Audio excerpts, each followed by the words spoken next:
اعوذ باللہ من الشیطان الرجیم، بسم اللہ الرحمن الرحیم۔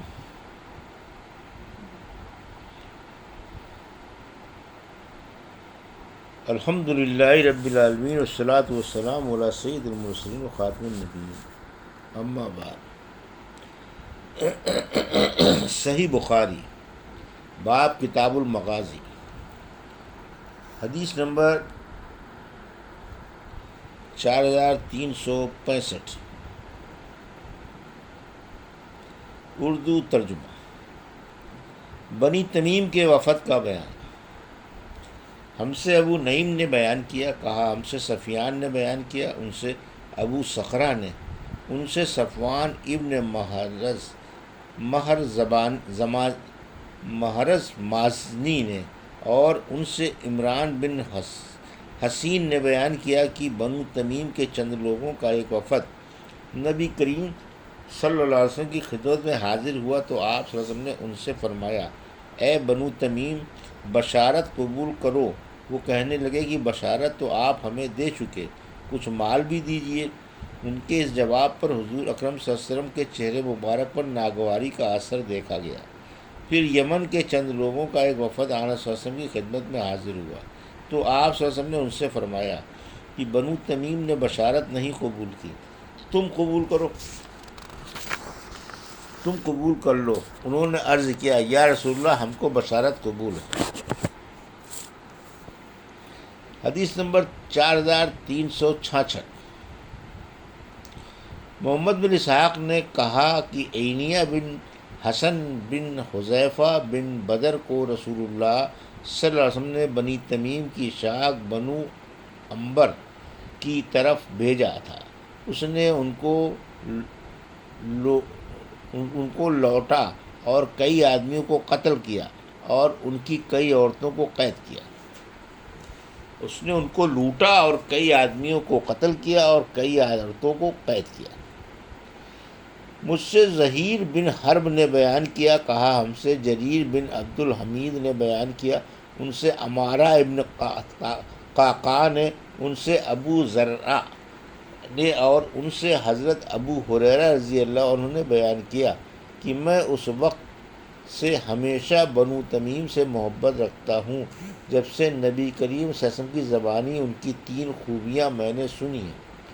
آن صلی اللہ علیہ وسلم نے ان کے متعلق فرمایا تھا کہ بنو تمیم دجال کے حق میں میری امت کے سب سے زیادہ سخت لوگ ثابت ہوں گے، اور بنو تمیم کی ایک قیدی خاتون عائشہ رضی اللہ عنہ کے پاس تھیں۔ آن صلی اللہ علیہ وسلم نے فرمایا کہ اسے آزاد کر دو، کیونکہ یہ اسماعیل علیہ السلام کی اولاد میں سے ہے، اور ان کے یہاں سے زکوٰۃ وصول ہو کر آئی تو آپ نے فرمایا یہ ایک قوم کی، یا یہ فرمایا یہ میری قوم کی زکوٰۃ ہے۔ حدیث نمبر 4367، اردو ترجمہ۔ مجھ سے ابراہیم بن موسیٰ نے بیان کیا، انہوں نے کہا ہم سے حشام بن یوسف نے بیان کیا، انہیں ابن جریج نے خبر دی، انہیں ابن ابی ملیکہ نے، اور انہیں عبداللہ بن زبیر رضی اللہ عنہ نے خبر دی کہ بنو تمیم کے چند سوار نبی کریم صلی اللہ علیہ وسلم کی خدمت میں حاضر ہوئے اور عرض کی کہ آپ ہمارا کوئی امیر منتخب کر دیجئے۔ ابو بکر تعالیٰ نے کہا کہ قعقاع بن معبد زرارہ رضی اللہ عنہ کو امیر منتخب کر دیجئے۔ عمر تعالیٰ نے عرض کیا کہ یا رسول اللہ، بلکہ آپ اقرہ بن حابس رضی اللہ عنہ کو ان کا امیر منتخب فرما دیجئے۔ اس پر ابو بکر رضی اللہ عنہ نے عمر تعالیٰ سے کہا کہ تمہارا مقصد صرف مجھ سے اختلاف کرنا ہے۔ عمر تعالیٰ نے کہا کہ نہیں، میری غرض مخالفت کی نہیں ہے۔ دونوں اتنا جھگڑے کی آواز بلند ہو گئی۔ اس پر سورہ حجرات کی آیت نازل ہوئی، یا ایھا الذین آمنوا لا تقدموا، آخر آیت تک۔ حدیث نمبر 4368، اردو ترجمہ۔ وفد عبد القیس کا بیان۔ مجھ سے اسحاق بن راہویہ نے بیان کیا، کہا ہم کو ابو عامر عقدی نے خبر دی، کہا ہم سے قرہ ابن خالد نے بیان کیا، ان سے ابو جمرہ نے کہا میں نے ابن عباس رضی اللہ عنہ سے پوچھا کہ میرے پاس ایک گھڑا ہے جس میں میرے لیے نبید یعنی کھجور کا شربت بنایا جاتا ہے، میں وہ میٹھے رہنے تک پیا کرتا ہوں، بعض وقت بہت پی لیتا ہوں اور لوگوں کے پاس دیر تک بیٹھا رہتا ہوں، تو ڈرتا ہوں کہ کہیں فضیحت نہ ہو۔ لوگ کہنے لگے کہ یہ نشہ باز ہے۔ اس پر ابن عباس رضی اللہ عنہ نے کہا کہ قبیلہ عبد القیس کا وفد نبی کریم صلی اللہ علیہ وسلم کی خدمت میں حاضر ہوا تو آپ نے فرمایا، اچھے آئے، نہ ذلیل نہ شرمندہ، خوشی سے مسلمان ہو گئے، نہ ہوتے تو ذلت اور شرمندگی حاصل ہوتی۔ انہوں نے عرض کیا، یا رسول اللہ، ہمارے اور آپ کے درمیان میں مشرکین کے قبائل پڑتے ہیں، اس لیے ہم آپ کی خدمت میں صرف حرمت والے مہینوں میں ہی حاضر ہو سکتے ہیں۔ آپ صلی اللہ علیہ وسلم ہمیں وہ احکام و ہدایت سنا دیں کہ اگر ہم ان پر عمل کرتے رہیں تو جنت میں داخل ہوں، اور جو لوگ ہمارے ساتھ نہیں آ سکے ہیں انہیں بھی وہ ہدایت پہنچا دیں۔ آنس صلی اللہ علیہ وسلم نے فرمایا کہ میں تمہیں 4 چیزوں کا حکم دیتا ہوں اور 4 چیزوں سے روکتا ہوں۔ میں تمہیں حکم دیتا ہوں کہ اللہ پر ایمان لانے کا۔ تمہیں معلوم ہے اللہ پر ایمان لانا کسے کہتے ہیں؟ اس کی گواہی دینا کہ اللہ کے سوا کوئی معبود نہیں، نماز قائم کرنے کا، زکوٰۃ دینے کا، رمضان کے روزے رکھنے اور مال غنیمت میں سے 5واں حصہ بیت المال کو ادا کرنے کا حکم دیتا ہوں۔ اور میں تمہیں 4 چیزوں سے روکتا ہوں، یعنی کدو کے تونبے میں اور کریدی ہوئی لکڑی کے برتن میں اور سبز لاکھی برتن میں اور روغنی برتن میں نبید بھگونے سے منع کرتا ہوں۔ حدیث نمبر 4369، اردو ترجمہ۔ ہم سے سلیمان بن حرب نے بیان کیا، کہا ہم سے حماد بن زید نے بیان کیا، ان سے ابو جمرہ نے بیان کیا، کہا کہ میں نے ابن عباس رضی اللہ عنہ سے سنا کہ وہ بیان کرتے تھے کہ جب قبیلہ عبد القیس کا وفد حضور اکرم صلی اللہ علیہ وسلم کی خدمت میں حاضر ہوا تو انہوں نے عرض کیا،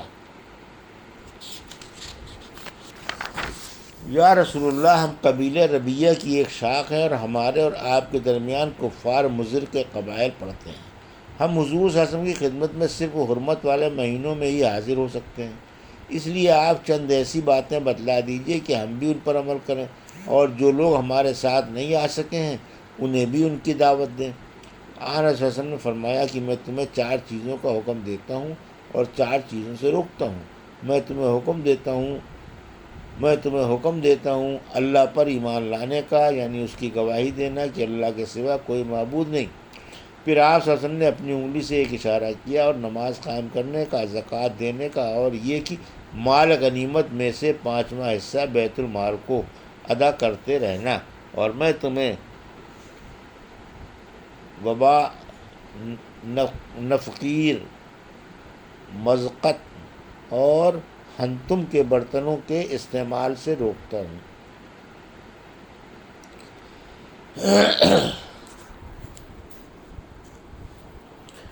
حدیث نمبر 4370، اردو ترجمہ۔ ہم سے یحییٰ بن سلیمان نے بیان کیا، کہا مجھ سے عبداللہ بن وہب نے کہا مجھ کو عمرو بن حارث نے خبر دی، اور بکر بن مضر نے یوں بیان کیا کہ عبداللہ بن وہب نے عمرو بن حارث سے روایت کیا، ان سے بکیر نے اور ان سے قریب ابن عباس کے غلام نے بیان کیا کہ ابن عباس، عبد الرحمن بن اظہر اور مسعور بن مکرمہ نے انہیں عائشہ کی رضی اللہ عنہ کی خدمت میں بھیجا اور کہا کہ ام المومنین سے ہمارا سب کا سلام کہنا اور عصر کے بعد 2 رکعتوں کے متعلق ان سے پوچھنا، اور یہ ہمیں معلوم ہوا ہے کہ آپ انہیں پڑھتی ہیں، اور ہمیں یہ بھی معلوم ہوا ہے کہ رسول اللہ صلی اللہ علیہ وسلم نے انہیں پڑھنے سے روکا تھا۔ ابن عباس نے کہا کہ میں ان 2 رکعتوں کے پڑھنے پر عمر رضی اللہ عنہ کے ساتھ ان کے دور خلافت میں لوگوں کو مارا کرتا تھا۔ قریب نے بیان کیا کہ پھر میں ام المومنین کی خدمت میں حاضر ہوا اور ان کا پیغام پہنچایا۔ عائشہ رضی اللہ عنہ نے فرمایا کہ اس کے متعلق ام سلمہ سے پوچھو، میں نے ان حضرات کو آ کر اس کی اطلاع دی تو انہوں نے مجھ کو ام سلمہ رضی اللہ عنہ کی خدمت میں بھیجا، وہ باتیں پوچھنے کے لیے جو عائشہ رضی اللہ عنہ نے انہوں نے پوچھوائی تھیں۔ ام سلمہ رضی اللہ عنہ نے فرمایا کہ میں نے خود بھی رسول اللہ صلی اللہ علیہ وسلم سنا ہے کہ آپ عصر کے بعد 2 رکعتوں سے منع کرتے تھے، لیکن ایک مرتبہ آپ صلی اللہ علیہ وسلم نے عصر کی نماز پڑھی، پھر میرے یہاں تشریف لائے۔ میرے پاس اس وقت قبیلہ بنو حرام کی کچھ عورتیں بیٹھی ہوئی تھیں اور آپ نے 2 رکعت نماز پڑھی۔ یہ دیکھ کر میں نے خادمہ کو آپ کی خدمت میں بھیجا اور اسے ہدایت کر دی کہ حضور صلی اللہ علیہ وسلم کے پہلو میں کھڑی ہو جانا اور عرض کرنا کہ ام سلمہ رضی اللہ عنہ نے پوچھا ہے، یا رسول اللہ میں نے تو آپ سے ہی سنا تھا اور آپ نے عصر کے بعد ان 2 رکعتوں کے پڑھنے سے منع کیا تھا، لیکن آج میں خود آپ کو 2 رکعت پڑھتے دیکھ رہی ہوں۔ آن صلی اللہ علیہ وسلم نے ہاتھ سے اشارہ کیا تو وہ پیچھے ہٹ گئی۔ پھر جب فارغ ہوئے تو فرمایا، اے ابو امیہ کی بیٹی، عصر کے بعد کی 2 رکعتوں کے متعلق تم نے سوال کیا ہے۔ وجہ یہ ہوئی تھی کہ قبیلہ عبد القیس کے کچھ لوگ میرے یہاں اپنی قوم کے قبول اسلام کی خبر لے کر آئے تھے اور ان کی وجہ سے ظہر کے بعد کی 2 رکعتیں میں نہیں پڑھ سکا تھا، اور یہ وہی 2 رکعتیں ہیں۔ حدیث نمبر 4371، اردو ترجمہ مجھ سے عبداللہ بن محمد نجافی نے بیان کیا کہا ہم سے ابو عامر عبد الملک نے بیان کیا، انہوں نے کہا ہم سے ابراہیم نے بیان کیا، یہ تہمان کے بیٹے ہیں۔ ان سے ابو جمرہ نے بیان کیا اور ان سے حضرت عبداللہ بن عباس رضی اللہ عنہ نے بیان کیا کہ رسول اللہ صلی اللہ علیہ وسلم کی مسجد یعنی مسجد نبوی کے بعد سب سے پہلا جمعہ جواسی کی مسجد عبد القیس میں قائم ہوا۔ جواسی بحرین کا ایک گاؤں تھا۔ یہ تھی صحیح بخاری باب کتاب المغازی کی حدیث نمبر